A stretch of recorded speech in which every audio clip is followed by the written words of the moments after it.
Renaissance people, if you are enjoying the Italian Renaissance podcast, I have good news. We're now active on Patreon.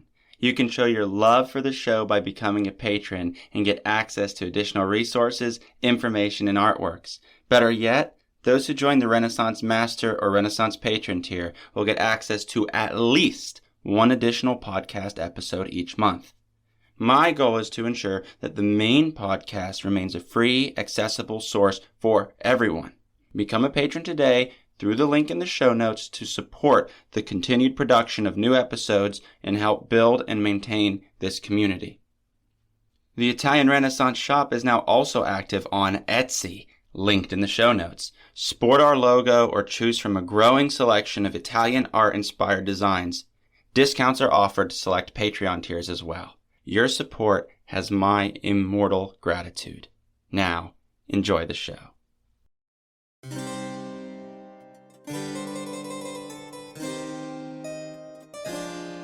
Welcome to the Italian Renaissance podcast, where we discuss essential topics about the art and culture of 15th and 16th century Italy.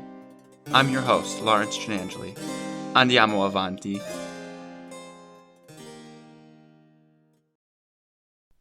Welcome back, Renaissance people, to our third and final installment of our treatment of the architect Filippo Brunelleschi, that magnificent man who so beautifully figured out how to build that breathtaking dome that dominates the Florentine skyline to this very day.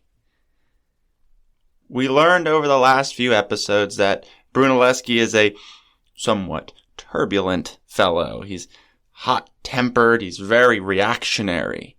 We also learned that much of his career was shaped through the results of several competitions. Some he lost, some he won.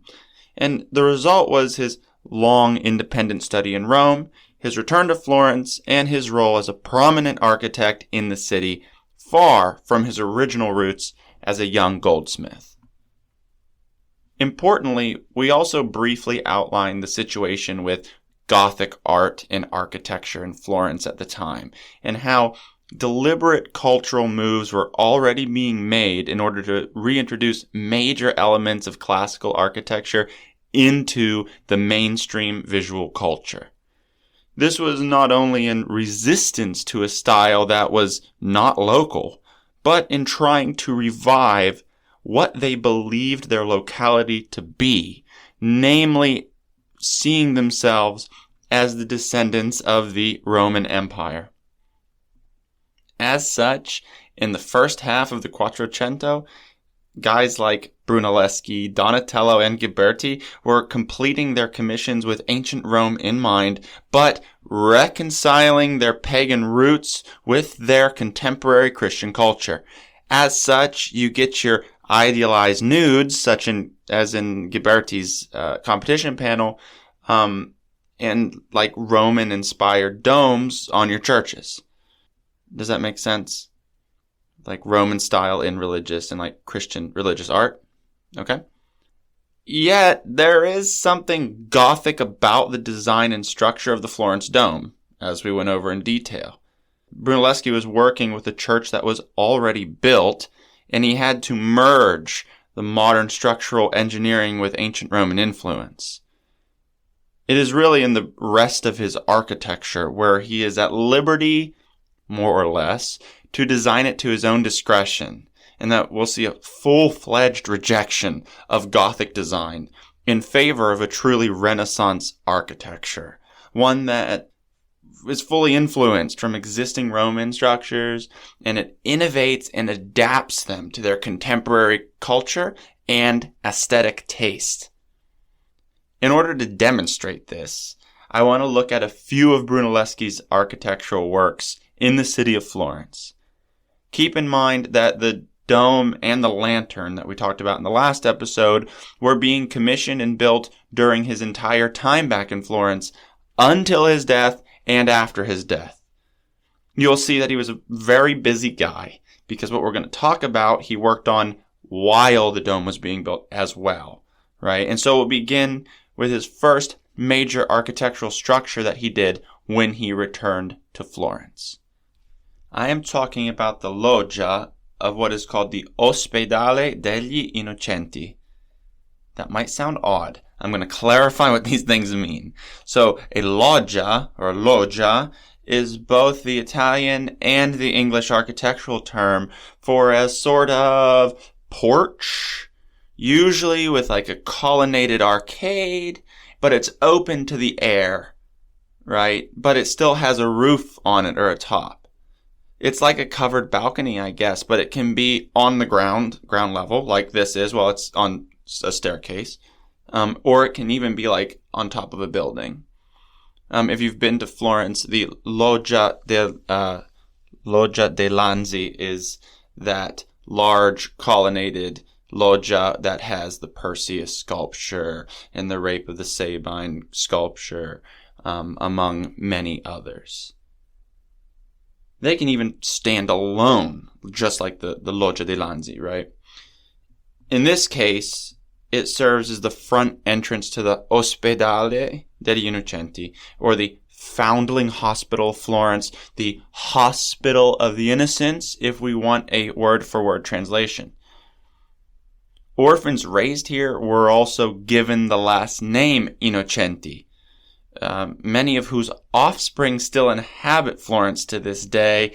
That is to also say that many Florentines' genealogy begins with the ancestor who was anonymously left here, right? Let's get into that, because now it's going to get a little sad, so bear with me. The function of this building was meant as an orphanage for those abandoned children. New mothers could discreetly drop off their newborn children here, and they'd be cared for in some way or another. There is an entire different history there. A remarkable example of a growing social conscience of the early Renaissance, and how Florentine society attempted to emphasize goodwill and charity. And because charity was tied up with the wealthy elites of the Republic, a lot of art was commissioned for the hospital through the Silk Guild.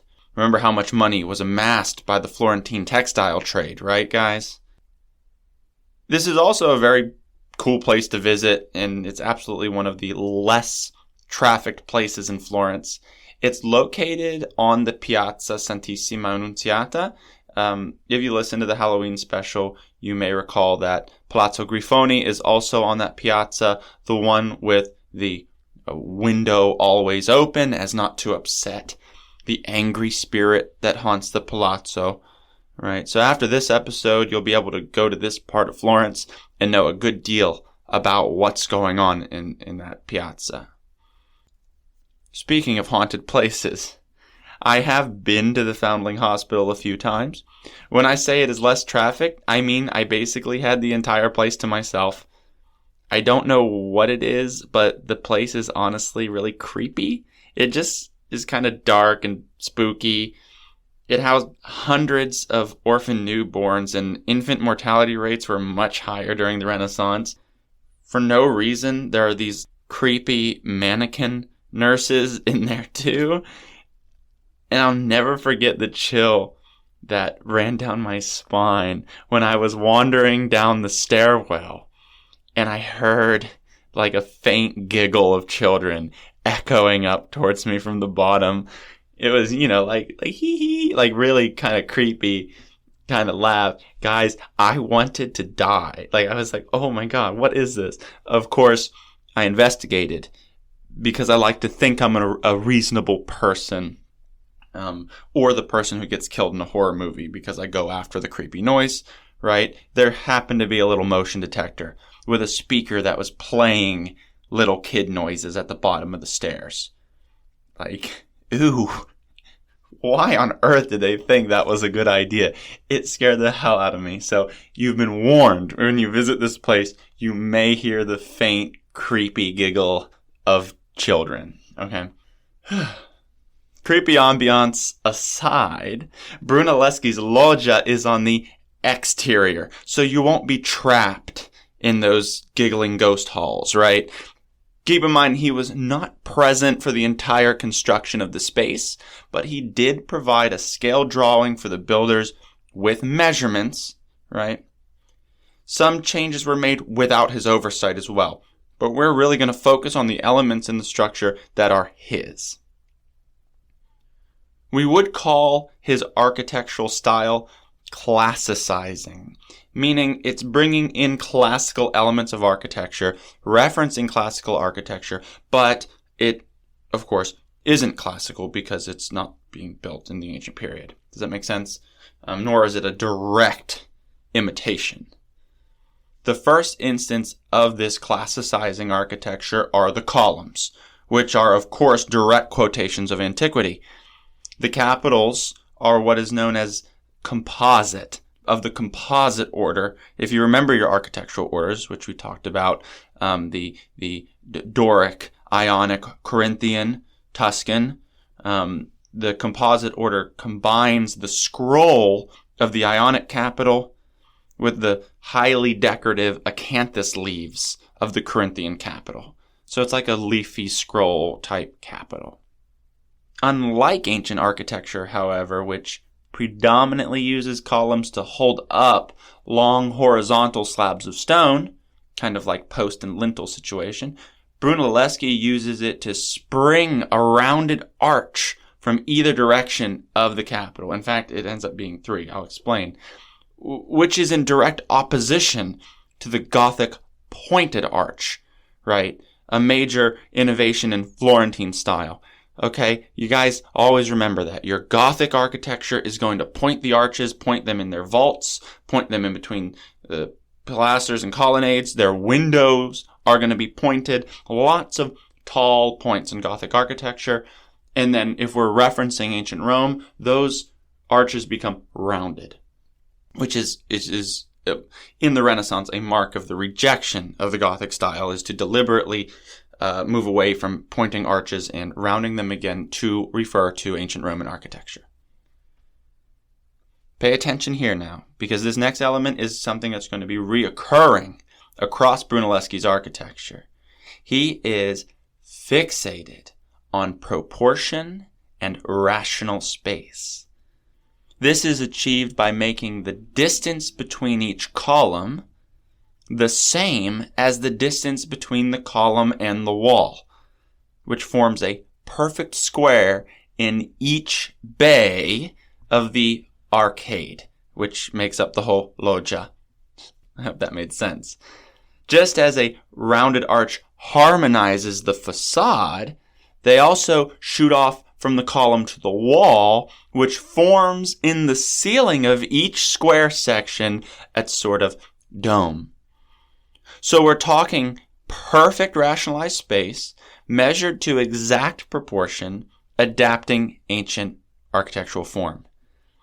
If we think of this in terms of the theological philosophy of the period, we understand it as a symbolic representation of a dome imposed on a square that is the sphere of the heavens, spherical, the dome part, that resides over the earth, which is represented by a square, the terrestrial and the celestial, right? One that now views itself as blossoming in a new form of intellectual reason that is shown through perfection in the architecture. Does that make sense? These guys are thinking this way, right? I want to be clear about that. To add harmony to this space, Brunelleschi is going to use white stucco, which is a type of plaster, with a plain kind of blue, kind of gray stone that is known as pietra serena, serene stone, right? Which is quarried actually in nearby towns, such as Fiesole, which you can see from Florence on the hill a lot of times, or Arezzo, among others. He is going to repeat this design, right? The square with the dome, equal space between columns and wall. He's going to repeat this in the side aisles of his church architecture. So basically, the exterior space of the loggia is going to translate to interior space.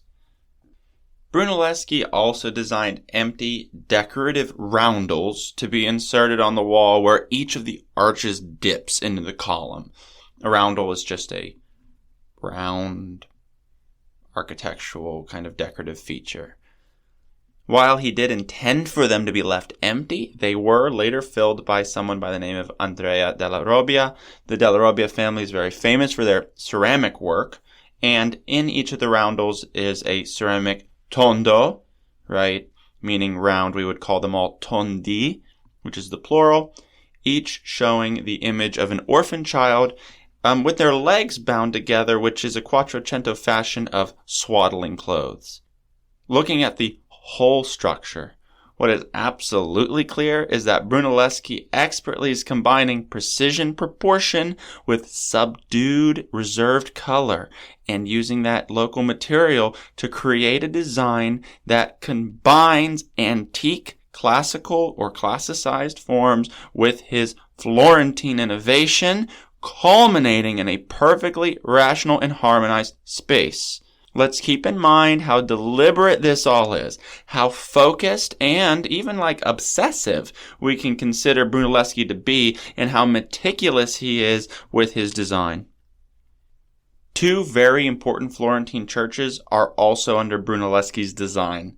Santo Spirito, which is on the other side of the Arno River, and is actually the first neighborhood I ever lived in Florence, which I highly recommend a visit, is Santo Spirito, and the church of San Lorenzo, that church we discussed in some detail in the episode of the cult of saints relating to the Medici family as well. The interior design of these buildings are quite similar. Santo Spirito is much larger, but we're going to focus on the interior space of San Lorenzo more or less.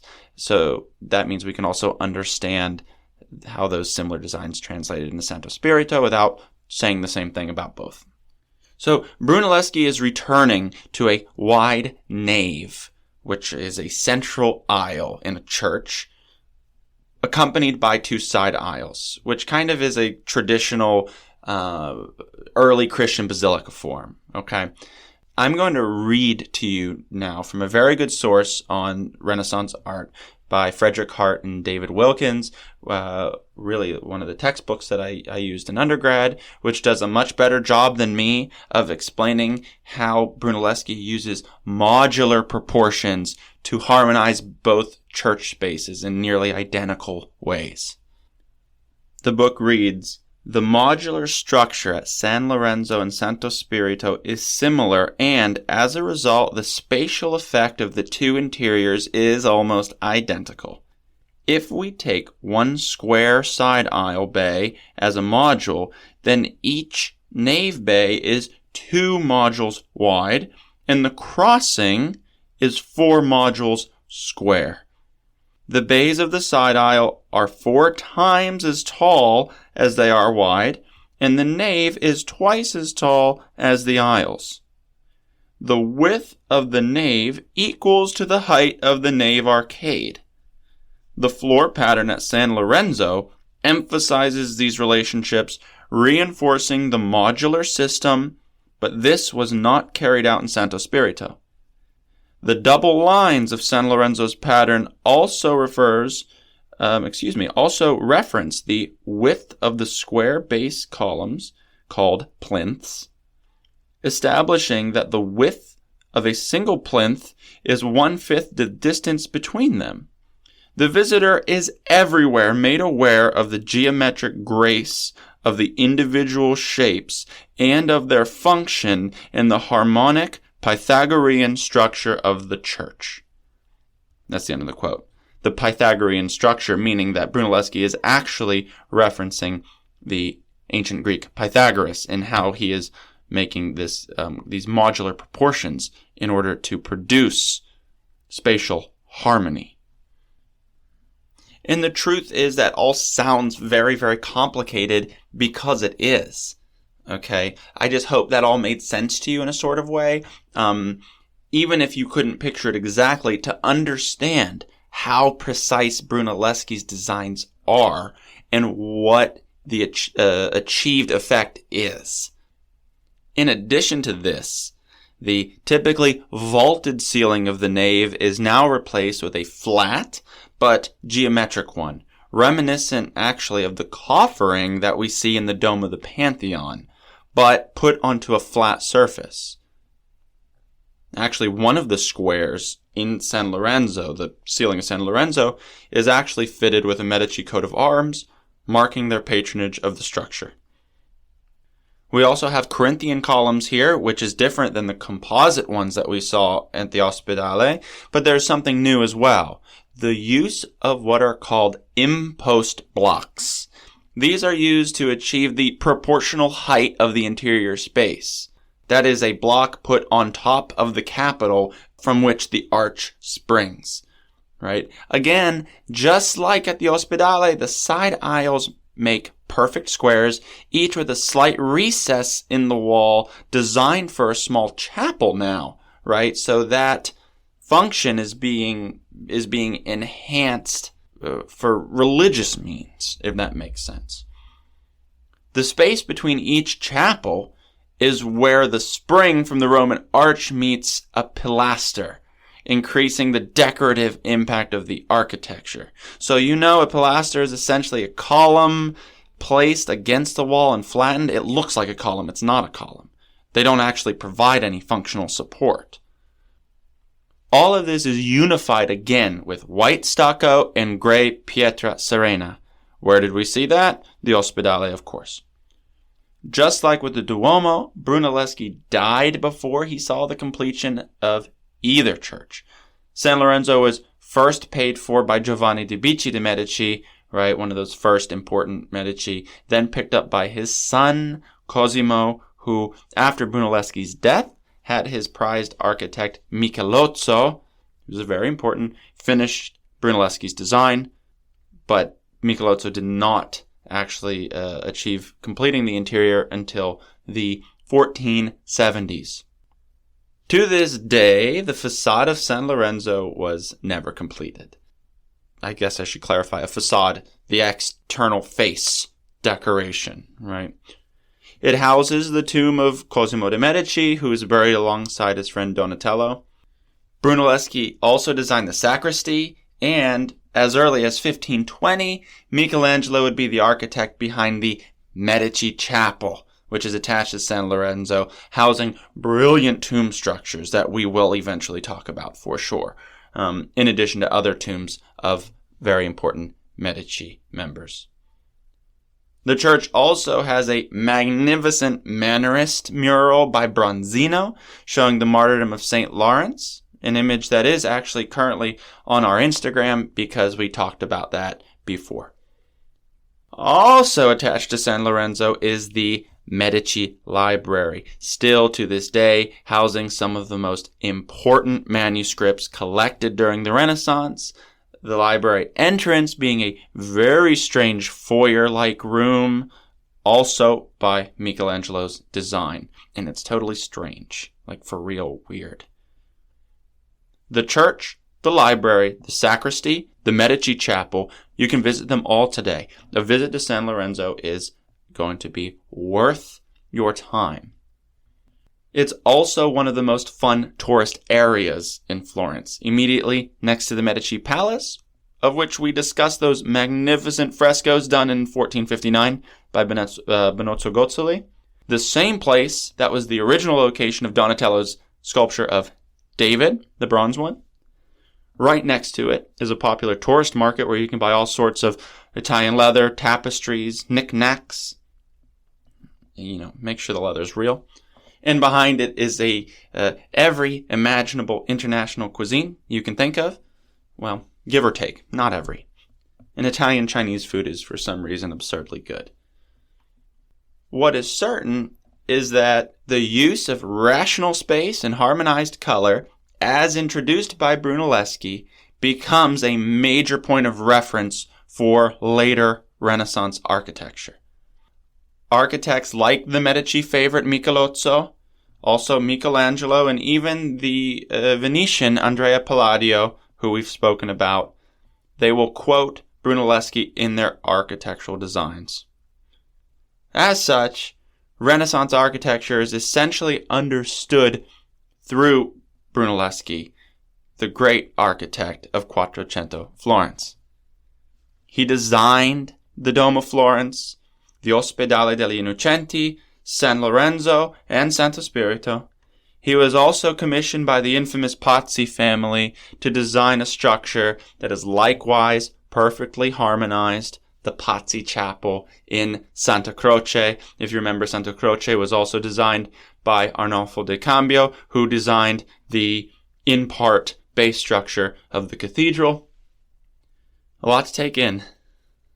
How do we feel? We've followed Brunelleschi from a young goldsmith, losing to Lorenzo Ghiberti, running off to Rome in a fury, designing the cupola of the cathedral, right? We have now seen his additional architecture and understand that the impact of his design is more than marveling just at his innovation of the Duomo, but more as a powerful force in the trajectory and development of the entirety of the history of Renaissance architecture, and as a major character in the revival and the redesign of the architectural modes from classical antiquity. That's pretty cool, right? As always, guys, all relevant images will be posted to the Facebook and the Instagram, so like and follow us, please. Tell your friends, share our content. I am so excited to see how much this show is growing. It has almost been out for a full year, and there's so much more to come when we start season 2. I also posted to our YouTube, and we do have a YouTube, where I try to upload these episodes with accompanying images. But I uploaded the unedited interview between me and G. Cooper, and we discussed Andrea Palladio, Venetian architecture, and English country house architecture, which is her specialty. So all of the video, the Zoom video of that is up on the YouTube if you're interested in watching that. Subscribe there too, because as we grow, we hope to use all facets of the internet to build this community into something special. Thank you all for listening, and until next time, arrivederci.